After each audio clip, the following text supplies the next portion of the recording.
Hello বন্ধুরা, কেমন আছো তোমরা সবাই? আশা করি সবাই ভালো আছো। আমি শ্যাম আর তোমরা দেখছো হাই ফ্লায়ার। আজকে আমরা আলমগীর এবং রোজিনা অভিনীত দোল্লা ছায়াছবি থেকে সাবিনা ইয়াসমিন এবং অ্যান্ড্রু কিশোরের কণ্ঠে তুমি আমার কত চেনা এই গানটা শুনবো।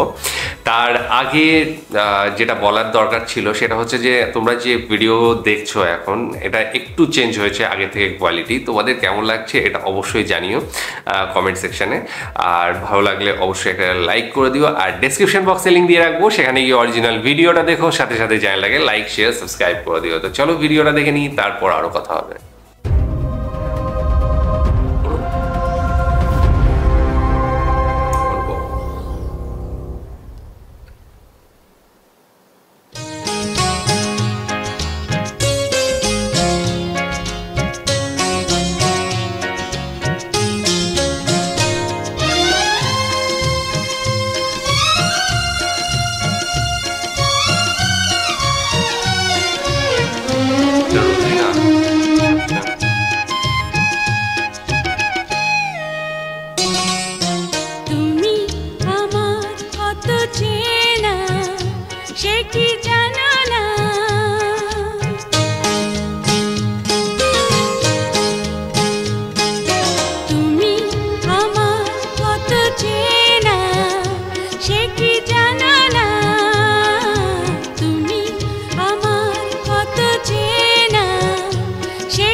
চেনা সে কি জানো না, তুমি আমার কত চেনা সে কি জানো না।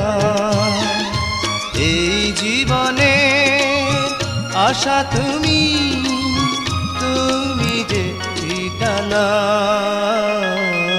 তুমি আমার কত চেনা সে কি জানো না।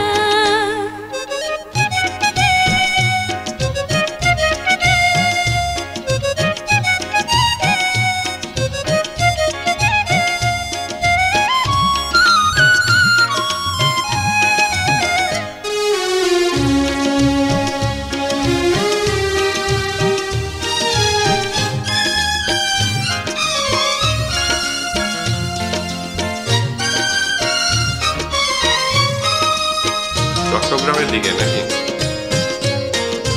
সিলেট? চায়ের কিছু দেখছি, চট্টগ্রাম না সিলেট। ভালোবাসা কারে যে বলে, ভালোবেসে তুমি শেখালে, এত কাছে এলে গো যেন হৃদয়ে লুকিয়ে গেলে।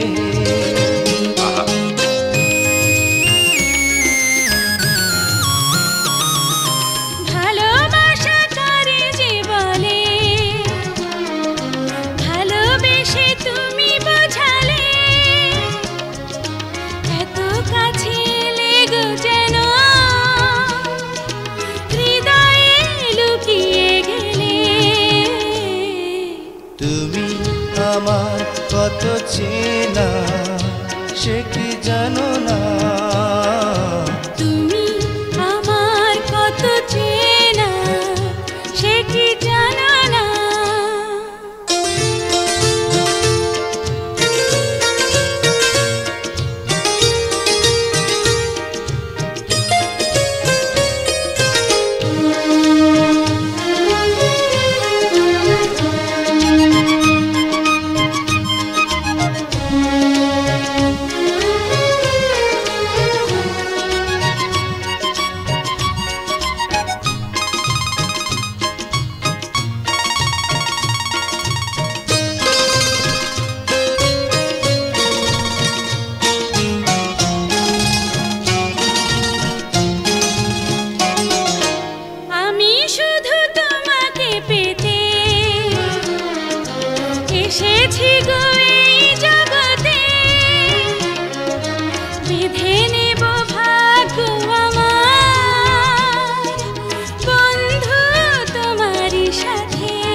আমি শুধু তোমারই হতে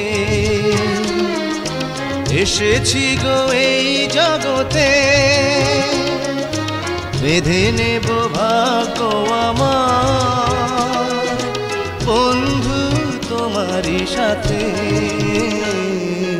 তুমি আমার কত চেনা সে কি জানা না, তুমি আমার কত চেনা সে কি জানা না। এই জীবনে আশা তুমি, তুমি যে ঠিকানা। তুমি আমার কত চেনা সে কি জানা না, তুমি আমার কত চেনা সে কি জানো না।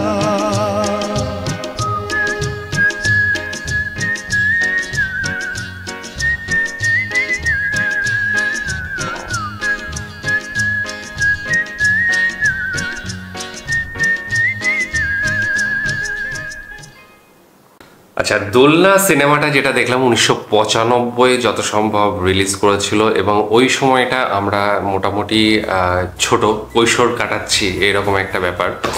তো সেই সময়ে বাংলাদেশের মুভি বাড়িতে দেখা হতো, বিশেষ করে শুক্রবারে, যদিও যে খুব পরিষ্কার আসতো তা নয়, অ্যান্টেনা এদিক ওদিক ঘুরিয়ে, কারণ আমাদেরও তখন এত কিছু ছিল না যে অনেক কিছু এন্টারটেনমেন্টের মাধ্যম ছিল না, কারণ চ্যানেল ছিল দূরদর্শন, তো ওখানে মাঝে মধ্যে আমরা দেখতাম সিনেমা টিনেমা দেখতাম।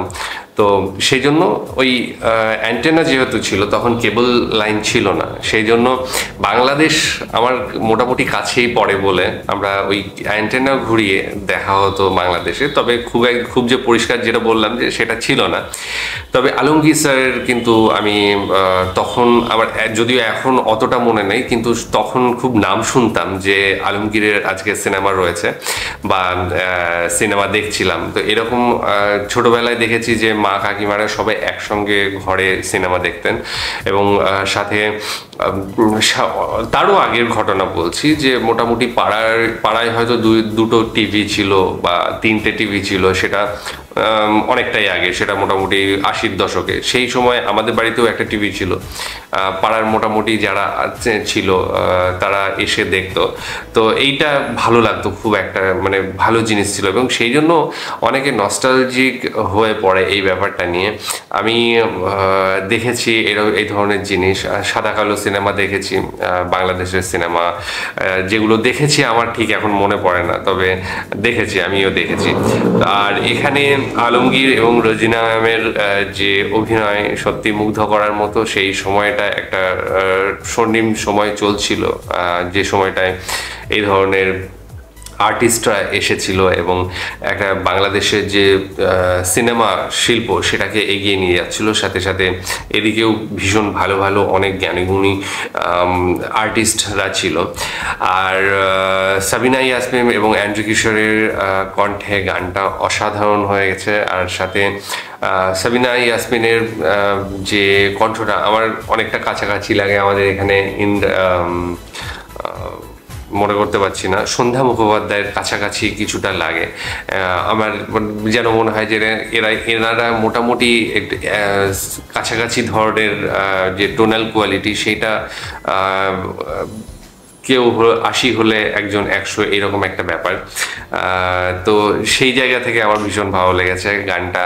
এবং সাবিনা ইয়াসমিন ম্যাম ভীষণ বাংলাদেশের কি বলবো একজন প্রথিতযশা শিল্পী। আমার মনে হয় যদি লতা মঙ্গেশকরের সাথে তুলনা করা হয় বাংলাদেশের, তো বাংলাদেশের ক্ষেত্রে উনিও তাই, আমরা যেটা ইন্ডিয়াতে ভাবি। তো সেই জায়গায় উনি রয়েছেন শ্রদ্ধেয়, এবং আশা করি খুব আরও এই ধরনের গান আমরা শুনতে পারবো, যেগুলো তোমরা আমাকে সাজেস্ট করবে সাবিনা ইয়াসমিন ম্যামের। তো সেই ধরনের গান তোমরা যদি পছন্দ করে থাকো সাদা কালো সিনেমার, তাহলে অবশ্যই দিও, আমার ভালো লাগবে। আর তোমাদের কেমন লেগেছে অবশ্যই জানিও, ডেসক্রিপশন বক্সে লিঙ্ক দিয়ে রাখবো, সেখানে গিয়ে অরিজিনাল ভিডিওটা দেখো, সাথে সাথে চ্যানেলটাকে লাইক শেয়ার সাবস্ক্রাইব করে দিও। আজকের মতো এখানে শেষ করছি, আগামী দিন আবার আসবো অন্য কোনো ভিডিও নিয়ে, ততক্ষণের জন্য স্টে টিউনড।